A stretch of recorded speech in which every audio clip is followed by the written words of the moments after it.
What's up, guys? The Amazing Spider-Man, the Andrew Garfield version of the Spider-Man series. We're gonna do a movie review. We're gonna do it today.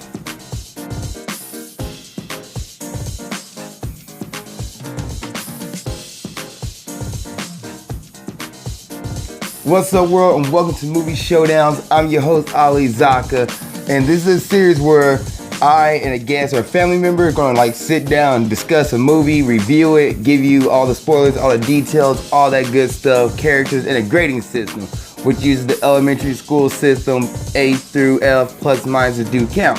Well, today, I don't really have a guest. So it's a one-player mode, solo round for you video gamers out there, and today, we're going to review The Amazing Spider-Man. Now, this is a movie I have seen twice, and this is a movie that I just don't care for. I do not care. I tried it to finish it from start to finish, and just every time I either pick up my phone, walk away, come back, look at something, walk away. It does not hold my attention at all. And the one time I actually sat down and got invested in it, I just lost it. I was like, I can't sit through this movie. But I did finish it. So, further ado, I'm going to give you the background. I do want to mention this is a spoiler review episode. And I don't have a non-spoiler review because this movie is from 2012. Sorry. Alright, let's break it down. The storyline. It's the same. Peter Parker gets bit by a spider. So we already know these characters. Peter Parker gets bit by a spider, becomes Spider-Man. But unlike the Tobey Maguire version, he doesn't have all the preset moves.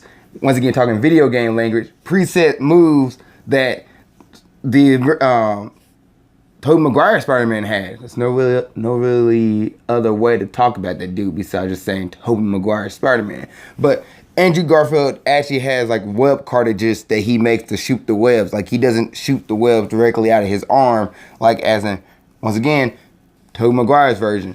I don't remember if Tom Holland's Spider-Man did the same thing. I think he had cartridges as well, or he made shooters for him. Yeah, I think the shooters came out of the suit. So it's more like the original Spider-Man, the Amazing Spider-Man version, which I got no complaints about. I really enjoy that, how you had to get used to the fact that he can shoot these out, and if he runs out of web shooters, he needs more cartridges, he needs more fluid in order to make his webs go. But it's the same story, except for this time, instead of Mary Jane Watson, you get Gwen Stacy, who's played by Emma Stone. And by the way, as I mentioned earlier, Spider-Man is played by Andrew Garfield. And Gwen Stacy, who is Spider-Man's first girlfriend in the comic book, you get to see her in the movie. You get to see how she reacted with Spider-Man, which their chemistry, Gwen Stacy and Spider-Man's, I should say Garfield's and Emma Stone, their chemistry is really good. I really enjoyed it. But I had no complaints about Emma Stone in this movie. I really enjoyed her and Garfield's chemistry, like I mentioned just a couple of seconds ago. I really enjoyed their chemistry. And Emma Stone, yeah, I can see her being Gwen Stacy. There's nothing about it that really turned me off from her playing the character and the role she played in. However, when I go back to Andrew Garfield as Peter Parker, I do not like him as Peter Parker. Andrew Garfield is more of he didn't fit the role of a nerd. He felt like a role of a guy who was, just going through stuff, and he was just trying to figure out himself and just trying to learn about himself, and also learn about being, Spider-Man and dealing with his grandparents, and which that's a whole nother thing I won't get into. But yes, Peter Parker growing into his role, and then he goes to Oscorp. He wanted to learn more about Oscorp. He wanted to learn about what his dad did, stuff like that. And he tried to get a tour of Oscorp so he could talk to the Lizard, Dr. Connors, who is portrayed by,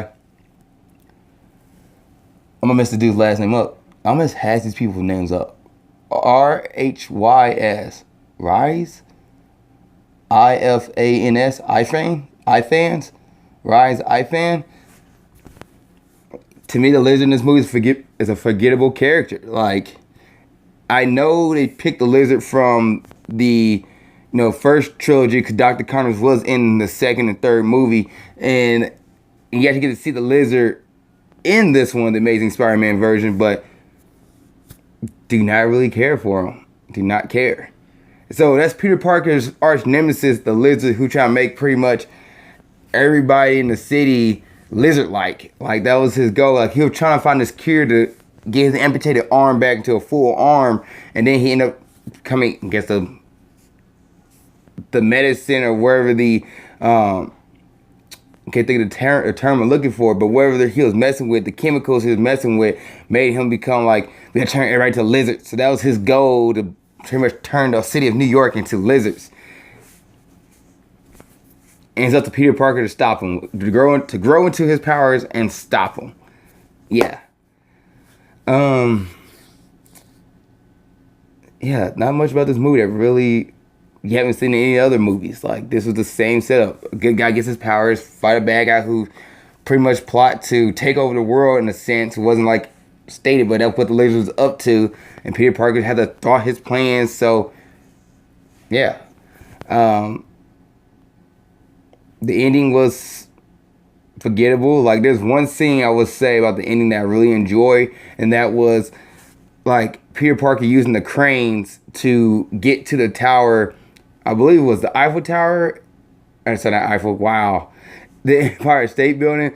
If not, it was Oscorp's tall building. I forgot which tower it was. It was really forgettable. But yeah, it's Peter Parker using the cranes. It's pretty much a web sling from crane to crane to get to the building. And also another movie where the good guy goes through all this stuff, literally can't walk, and he can end up somehow fighting the bad guy in the final boss battle and end up saving the day.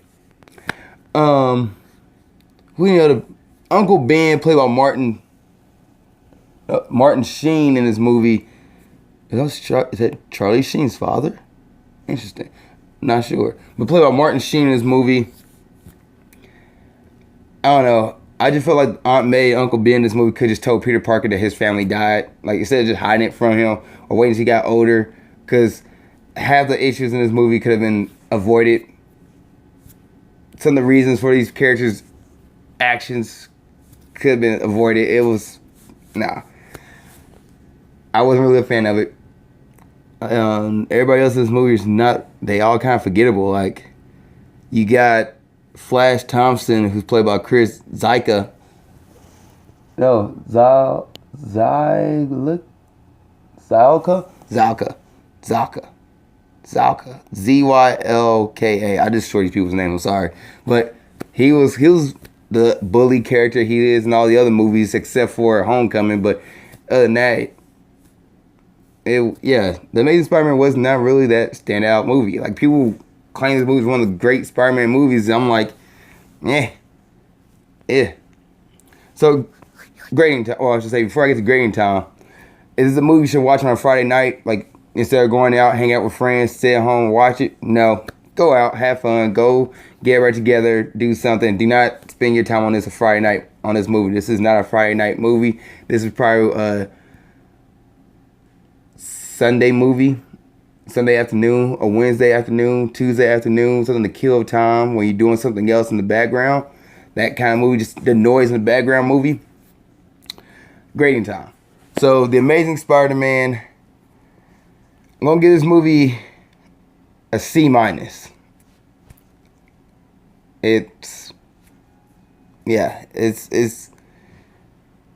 It's not the worst movie I've seen. It's not the worst superhero movie I've seen, but it's nowhere near the best. It's a C- for sure. I'm gonna give it that. And that's it for this episode of Movie Showdowns. I got nothing else to say because this movie's it's not that good. It's a solid C-. Could be a D+, but I'm gonna give it a little benefit of the doubt there and give it a C-. So tell me what you guys think of this movie. Please put it in the comment section below. Thank you guys for watching this episode of Movie Showdowns. I really appreciate it. Keep being awesome. See you next time. Hey guys, thanks for watching this episode. I really appreciate it. Before you go, I do want to mention I started my own business. It's called Lofty Ground Athletics. It's a motivational athletic brand. Our goal is to inspire and motivate you to go after your fitness and athletic goals. Now on our website, which is www.loftygroundathletics.com, repeat that one more time, www.loftygroundathletics.com, we will have certain gear such as the Conquer Your Challenge 100% polyester shirt. Now it's 100% polyester, or repeat that, 100% polyester. It only weighs 3.5 ounces, which means it's lightweight. It won't hold you down and let you get through any of your workouts. On the back, it has Lofty Grind Athletics on it, and these shirts are $15. We have another one that is Refuse to Be Outworked, which is also a $15 shirt. Check it out on our website at www.loftygrindathletics.com, and we're going to have more gear to come. And if you're watching this episode on YouTube, please give it a thumbs up if you really enjoyed it. Please put a comment in the comment section below of a new topic or something you want me to talk about, and please subscribe. Lastly, you can follow me on Instagram there, follow me on Snapchat there for new and daily motivational tips, and you can watch the next episode or the last episode of Grind Towards Success here, and watch Movie Showdowns, which is a movie review series that I've started. Other than that, thanks for watching this episode. Keep being awesome.